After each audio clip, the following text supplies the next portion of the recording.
Olá, está no ar mais um Alesp Conecta e o programa de hoje vai falar com as mulheres que estão em gestação ou pretendem ficar gestantes, né? Vamos falar sobre a pressão estética. A gente sabe que há mudanças aí físicas no corpo da mulher durante esse período, então a gente vai conversar hoje com o Igor Lustosa, ele que é fisioterapeuta dermatofuncional. Então eu já queria que o Igor explicasse aí um pouquinho dessa função dele, para a gente iniciar o nosso bate-papo. Igor, seja bem-vindo. Obrigado aqui por estar participando, né, do programa de vocês e poder esclarecer um pouco mais desse momento tão importante na vida das mulheres. E sobre a sua função, né? Você é fisioterapeuta dermatofuncional. Como é que funciona aí todo esse seu trabalho aí, principalmente com as mulheres na gestação? Então, a fisioterapia dermatofuncional, ela trabalha num ângulo muito amplo, o que envolve desde a reabilitação funcional da pele, de estruturas teciduais, a procedimentos e trabalho de melhora do corpo que envolve a estética. Falando do tema que a gente vai abordar hoje, a gestação é considerado um momento em que a gente precisa trabalhar a musculatura, a respiração e também as modificações que a pele, né, sofre no período da gestação e no período pós-gestação. Então, o fisioterapeuta dermatofuncional, ele trabalha prevenindo e tratando todas essas alterações. Igor, para a gente também já começar a discutir aí essas principais mudanças que acontecem na gestação e também após, quais são as principais queixas que vocês recebem aí das mulheres gestantes e também as mulheres que acabaram de ter o neném? Durante a gestação, talvez as maiores queixas são de mudanças na postura, dores, né? Dores lombares, dores nas pernas, peso, o inchaço que é comum. A dermatofuncional trabalha todas essas condições. Na pós-gestação, as queixas mais comuns estão ligadas à pele, né? Aquelas pacientes que adquirem estrias, por exemplo, na pós-gestação. Uma outra queixa também, só voltando ao que eu estava falando, uma outra queixa comum durante a gestação é o medo de se formar estrias. E na pós-gestação, quando as estrias se formam, essa é a maior queixa. Aí seguida de diátese abdominal, que é a abertura da musculatura do abdômen, né, dos retos abdominais, forma aquela aba e forma um aumento da depressão abdominal. Aí outras queixas não tão comuns, mas que a gente também percebe em alguns momentos as mamães reclamarem, é o acúmulo de gordura, que é recorrente é recorrente da gestação e acontece na pós-gestação, e a celulite, né? É muito comum também. Vamos falar um pouquinho aí de cada uma delas. E falando aí na gestação mesmo, né? A mulher procura se prevenir, é o melhor caminho para evitar esses problemas, né? A gente sabe que, como a gente falou aqui, é normal essas mudanças físicas, mas a prevenção ainda é o melhor caminho, por exemplo, na questão das estrias, né? Na barriga e também esse aumento aí de gordura corporal. Dá para fazer um trabalho aí preventivo com as mulheres? Dá.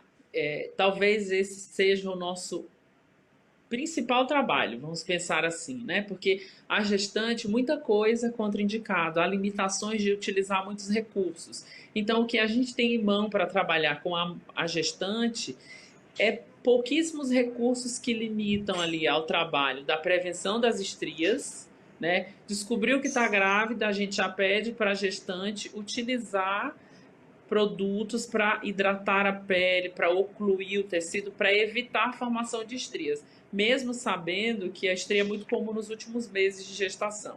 Outras condições muito indicadas que abordam muito a questão da saúde da gestante, principalmente a saúde do corpo, a saúde física, é o trabalho de fortalecimento da musculatura, né? A gente pode trabalhar estruturas como pilates, né? Recursos como pilates, hidroginástica, hidromassagem, a drenagem linfática é bastante recomendada para a mobilização de líquidos, para reduzir o edema. Muitas vezes, algumas gestantes elas apresentam muito inchaço e esse inchaço diminui, né, as funções de mobilização dos membros inferiores, então dificulta a mamãe de andar melhor, há um sobrepeso que dificulta ali a sustentação do membro inferior.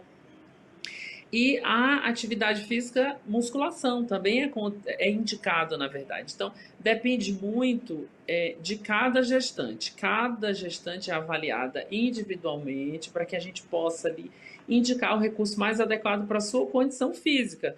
Porque a gente sabe que tem gestantes que já praticam atividade física há muito tempo. E tem aquelas que nunca praticaram. Então, tem recursos que não vão ser tão indicados para essa modalidade de mamãe. Então a gente tem que pensar muito na condição física, na estrutura, no metabolismo, para que ela tenha uma gestação segura, né? É uma gestação fácil de desenvolver, para que seja fácil o desenvolvimento desses recursos, dessas atividades. E um ponto muito importante de falar é que se a mamãe vai optar por um parto normal, é muito importante que ela trabalhe a musculatura, principalmente aquela musculatura pélvica do quadril ali, né? E a respiração, principalmente a musculatura do diafragma. A gente sabe que tem a questão da flacidez, né? Que tem alguns mitos, tem algumas verdades. Eu queria que você falasse sobre isso, porque existe aí alguns tipos, né? O que pode ocorrer também, principalmente após esse parto, né? Quando ele acontece de maneira normal, como você falou, é preciso aí esse fortalecimento, trabalho de fortalecimento na musculatura. Então, queria que você falasse dessa questão específica da flacidez, né? Tem mais de um tipo de flacidez, por exemplo? Existem dois tipos diferentes, né? E esses tipos se dividem em grau. A flacidez muscular e a flacidez tissular, que é de pele, que também é muito comum, não só a muscular. A diástase abdominal que eu citei agora há pouco é um tipo de flacidez, porque é um estiramento da musculatura que leva a uma pitose, que a gente chama, né? A pitose é essa depressão da musculatura e da pele. É possível evitar, é possível a gente reduzir o grau de flacidez que é comum no pós-parto. É quase impossível a gente evitar a flacidez, né? Uma vez que a mamãe já cuide dessa pele, já cuide dessa musculatura muito tempo antes da gestação. Então é como se ela preparasse esses tecidos para a gestação. Uma boa musculatura sustenta muito bem um aumento abdominal. E o aumento abdominal que ocorre durante a gestação vai gerar uma tração, vai gerar um trauma nessa pele e possivelmente vai formar flacidez, né, no pós-parto. O que a gente pede é o quê? O que a gente pede é que as mamães, durante a gestação, hidrate muito bem a pele, aí já vai ajudar na prevenção das estrias, que eu falei agora há pouco, e na prevenção da flacidez. Eu posso diminuir de graus, né? Uma vez que ela se apresenta em graus diferentes que variam de 1 a 3, se for de pele, e de 1 a 4 se for muscular. No pós-parto, isso pode ser tratado. Existem muitos recursos aí que regridem até 2, 3 graus de pele e muscular até 2 graus. Muitas das vezes, se esses recursos estéticos não forem suficientes para corrigir o problema, aí a indicação é cirurgia mesmo. Perfeito.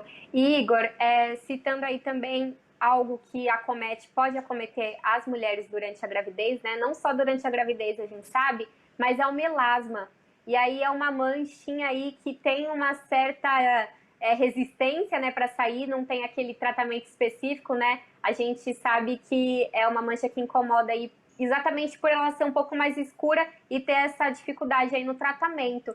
Então eu queria que você falasse aí dessa questão que pode atingir as mulheres e mais uma vez aí, como a gente falou, da importância da prevenção também, né? O melasma é um outro temor voltado à pele, né? Durante a gestação, a gente chama essa mancha de cloasma. Ela tem um fator genético, obviamente, mas a gente tem causas externas, né? Exposição ao sol, a própria gestação é uma condição. Então, se o fator genético já prevalece, a mamãe tem que ter duplo cuidado. A gente sempre pede que ela proteja a pele da radiação solar, mantenha a pele hidratada, para que não tenha incidência da radiação. A gente sabe que a hidratação, já existem muitas pesquisas que mostram que a hidratação da pele na região facial consegue controlar o aumento dessas manchas e, claro, o fator de proteção, né? Evitar a exposição ao sol e, se fosse expor ao sol, proteger essa pele para evitar a incidência da radiação. Então, durante a gestação pode ocorrer os cloasmas, né? E na pós-gestação, se essa mancha se mantém, aí é melasma. Aí, o que eu posso dizer a vocês é que não há um tratamento que reduza 100%, tá, gente? Não existe. Mas existem tratamentos que a gente consegue reduzir essa mancha em até 60%, 70%. Isso vai depender do grau da mancha, do tempo em que essa mancha está instalada, dos cuidados que a mamãe vem tendo. E uma vez que a gente conseguiu regredir essa mancha, o cuidado de manutenção é bem maior. Então, é filtro solar constante, hidratação na pele constante e alguns outros cuidados que a gente indica para o paciente usar no dia a dia. Igor, a gente sabe aí que muitas mulheres têm mais de uma gestação e eu queria saber se há como saber se na segunda gestação vai haver os mesmos problemas, questão de estria ou uma gestação muda para outra, mesmo aí sendo essa mesma mamãe. Se existem esses fatores, né, que podem aí variar essas questões durante as gestações diferentes. Não existe nenhum dado que possa dizer a gente que na primeira gestação ela não teve estria, isso não significa dizer que na segunda ela não vai ter também, né? Tudo depende do estiramento, do aumento da região abdominal, desse esticar da pele, do cuidado que ela teve e que ela não teve na primeira, isso varia muito. Então, assim, eu não consigo dizer efetivamente, não teve estrias na primeira, tu não vai ter na segunda. Isso é impossível. Da mesma forma o melasma, da mesma forma o acúmulo de gordura, de celulite, porque o que ela ingeriu na primeira gestação, né, na segunda ela pode não ingerir. Então, normalmente assim, na minha experiência clínica, os cuidados das mamães na primeira gestação são bem maiores que na segunda. Então, meio que elas relaxam na segunda, porque cuidaram muito bem do corpo, da pele na primeira, e não tiveram incidência de nenhum problema. Na segunda, elas relaxam um pouco mais por achar, minha genética é boa, eu não tive estrias, eu não vou ter na segunda. Mas não é assim não, tá? Uhum. Igor, a idade também pode influenciar, né? A gente sempre ouve falar, né, que tem essas linhas de expressões conforme a idade, a questão da pele que perde o colágeno, né? Então, já ajuda nessa questão da flacidez. A idade pode ser um fator? Pode sim, porque a cada 10 anos de vida a gente vai perdendo uma porcentagem importante de colágeno, e esse colágeno ele não só serve para sustentar a pele, porque a gente está falando de saúde também, né? Esse colágeno ele está em tecidos moles, ele está na articulação, né? Ele está em ligamentos, tendões, e quanto mais tempo a mamãe ou a mulher que quer ser mamãe espera para ter o filho, pode ser que mais riscos ela tenha com relação a essas estruturas. Então, o colágeno é uma estrutura importante. Depois dos 30, a gente vai perdendo e tem que repor, né? E essa reposição não é 100% absorvível. Aí tem que vir na alimentação, no estímulo de força, né? Da musculatura, nos cuidados com a pele e com o corpo. Igor, a gente está falando aqui da estética, né? Mas como você falou, isso vai muito além da questão estética, mas também física da mulher, né? E a gente sabe também que atinge muito o emocional dessas mulheres. Eu gostaria de saber se vocês recebem aí ou conseguem identificar quando a mulher está com uma preocupação exagerada com a estética, né? Quando isso pode ser prejudicial. Porque a gente conversou aqui que essas mudanças no corpo, né, fisicamente, na gravidez, são comuns, né? Exatamente por conta da nossa musculatura. Tem coisas aí que não tem como impedir que aconteçam. Então, como trabalhar também esse lado da mulher? A gente acaba falando que a fisioterapia ela não só trabalha o físico, a saúde física, mas a gente também trabalha a saúde mental. Obviamente que a gente não é apto a tratar a saúde mental de um paciente como profissional, psicólogo, psiquiatra.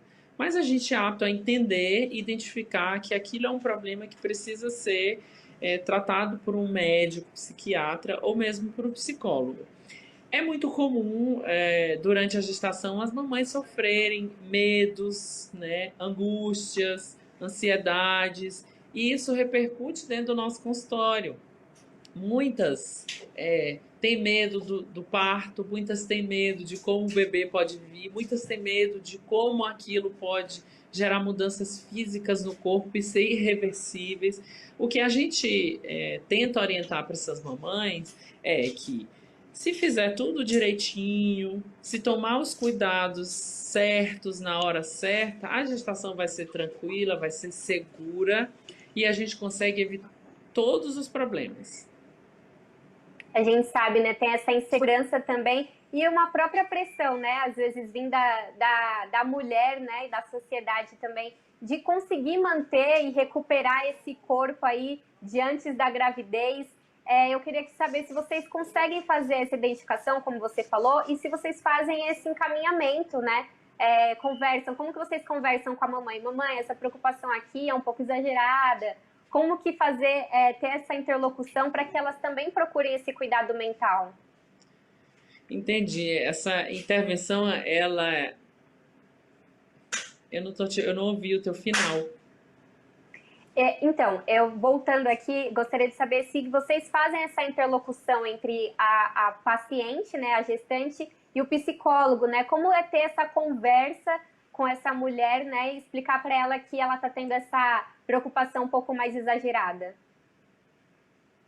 Então, esse é um momento delicado que a gente tem com esse paciente, né? A gente tem que tomar esse cuidado em como a gente vai intervir e falar que há uma necessidade dela de procurar o profissional, psicólogo, profissional psiquiatra. No consultório eu não tenho esse tipo de profissional, mas a gente tem parceiros onde a gente indica. Então a gente fala para ela, ó, mamãe, tenha calma, essa ansiedade não está fazendo bem para você, para o seu físico, para a sua pele. A gente tenta trabalhar terapias alternativas como yoga, shiatsu, essas terapias orientais ajudam muito no controle dessas condições físicas. E aí a gente sempre recomenda, né, a paciente que passe por um profissional psicólogo, né, de antemão psicólogo, para que ele oriente ela que a gravidez vai ser segura, que ela tenha um autocontrole mental, para que ela tenha uma saúde mental equilibrada. É muito importante não só para ela, mas para o bebê também, porque o bebê sente tudo isso, né? Exatamente. E aí, com essa pressão estética, elas acabam procurando aí, não só, claro, o consultório do senhor, mas aí tem que recorrer àquelas dicas, né? Por exemplo, a minha mãe, né, já falou que na minha gravidez, por exemplo, ela viu alguém falando que passar casca de banana na barriga ajuda aí na hidratação. Então, como, né, a gente conseguir identificar também o que realmente vai servir, né? É importante essa conversa com o profissional, porque às vezes usar um produto pode até mesmo piorar, né? A questão aí, a gente falou das manchas na pele na área do rosto, também as estrias, a celulite. Então, eu queria que você falasse dessa importância, né, de ter essa consulta com o profissional. Então, a consulta talvez traga essa importância porque a gente orienta o paciente de fato o que ele tem que fazer, o que de fato vai trazer resultado e o que de fato é mito.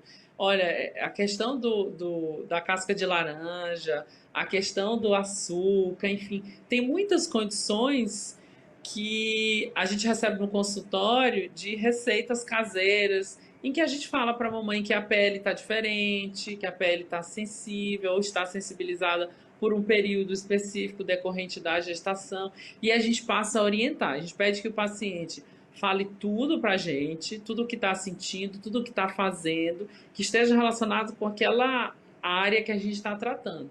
E muitas vezes não só aquela área, né? Outras orientações são possíveis passar, como por exemplo a maneira de dormir, a maneira de andar, de sentar, a maneira de posicionar a coluna, para evitar os problemas, né, do dia a dia e passar esses 9 meses aí seguro, com condições, com alterações que são normais de acontecer e que para que essas alterações aconteçam de forma segura, que não traga nenhum prejuízo para a mamãe na pós-gestação, principalmente. Sim, como a gente falou aqui, a prevenção, né, esse cuidado na própria gestação, ela ajuda bastante na prevenção aí desses problemas, né, e diminuir também as consequências aí que são naturais no corpo da mulher.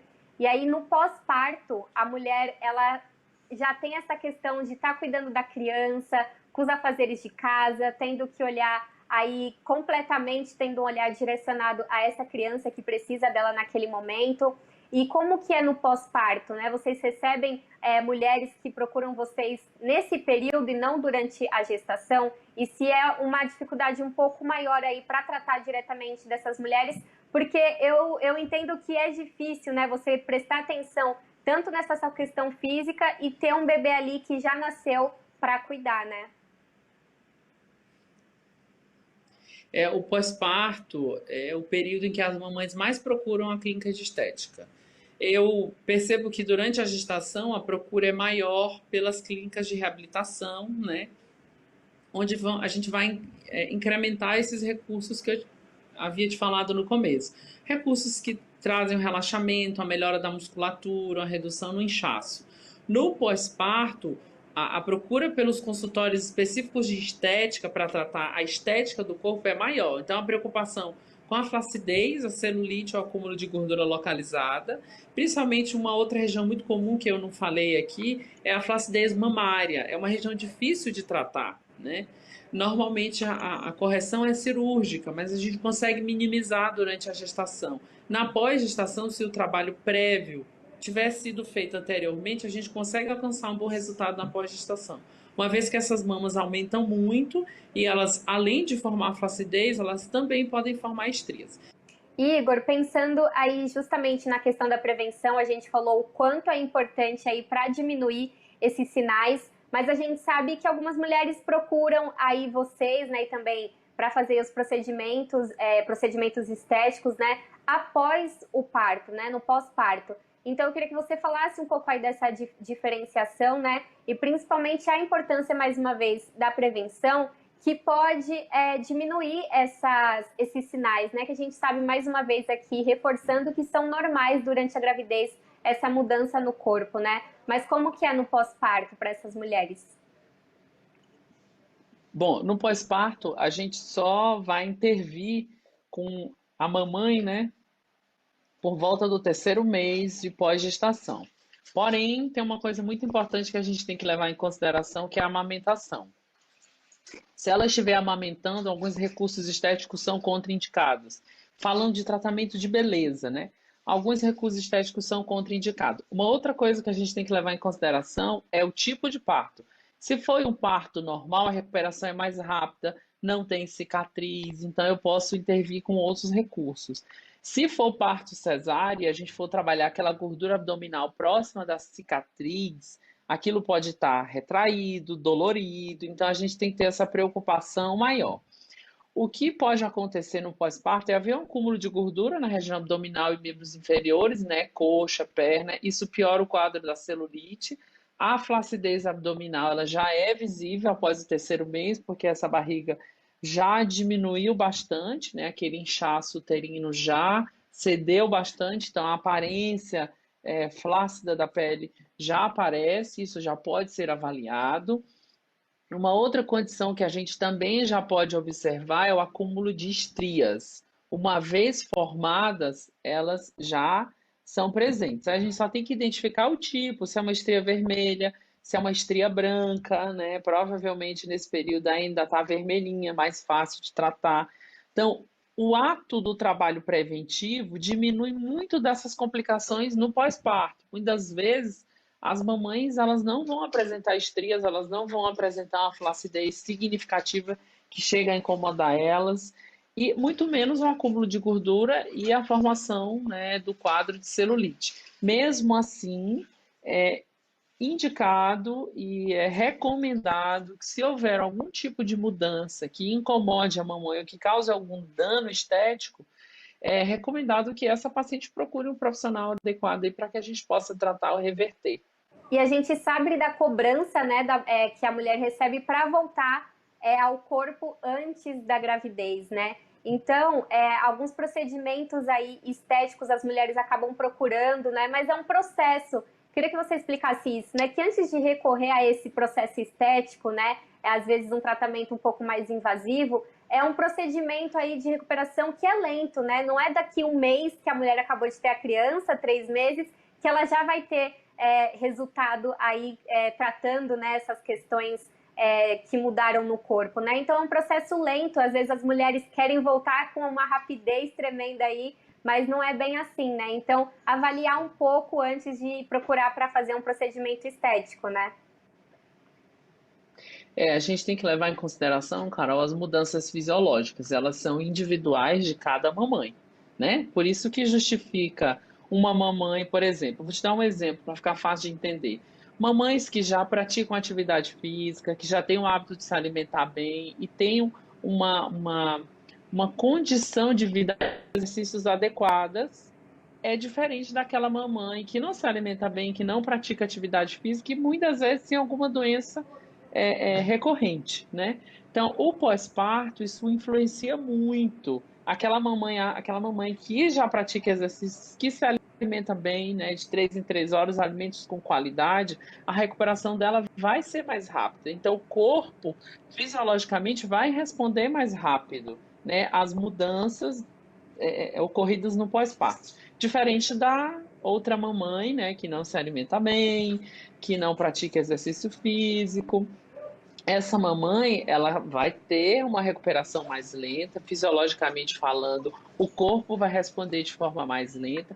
Isso tem que ser avaliado individualmente. E os recursos que a gente utiliza, né, seja eles invasivos ou não, tem que ser recomendado no período certo e quando, sobretudo, tiver indicação. Então, existem recursos simples como massagens, drenagem linfática, né, uma plataforma vibratória, uma terapia de massagem com sucção, que pode ser indicados ali no pós-parto imediato, após o terceiro mês, como existe aqueles recursos mais invasivos que a gente recomenda fazer após 6 meses em diante. Então, isso tudo varia, né? Depende muito, Sim. claro, de cada paciente, tem que ser avaliado individualmente. Igor, agradeço muito a sua participação aqui no Alesp Conecta de hoje, tratando aí de um tema tão importante, né, nesse período aí delicado, né, e também muito especial para a mulher, que é a gravidez, a gestação. A gente entende aí da importância, né, de se cuidar, não só esteticamente, mas como a gente tratou aqui no programa, né, da saúde mental e também física dessa mulher. Então, mais uma vez, agradeço a sua participação no nosso programa de hoje. Muito obrigada, Igor. Eu que agradeço, Carol, espero ter podido esclarecer aí todos esses pontos que sempre são pontos de dúvidas e passar aqui para todas as mamães ou futuras mamães a importância de se cuidar, independente, claro, de uma mudança estética corporal ou facial, mas o ato de se cuidar para que tenha uma gestação cheia de saúde, né, e que possa ter o bebê de uma forma tranquila, de uma para que essa emoção possa ser boa, né? Esse estado emocional possa trazer qualidade, né, de vida, esperança, enfim, muitas outras condições aí que tragam só benefícios para essa mamãe. Esse foi o Igor Lustosa, ele participou do nosso programa hoje, o Alesp Conecta. E se você quiser rever este ou outro programa da Rede Alesp, é só ficar ligado na nossa programação ou acessar o nosso canal no YouTube. Até a próxima!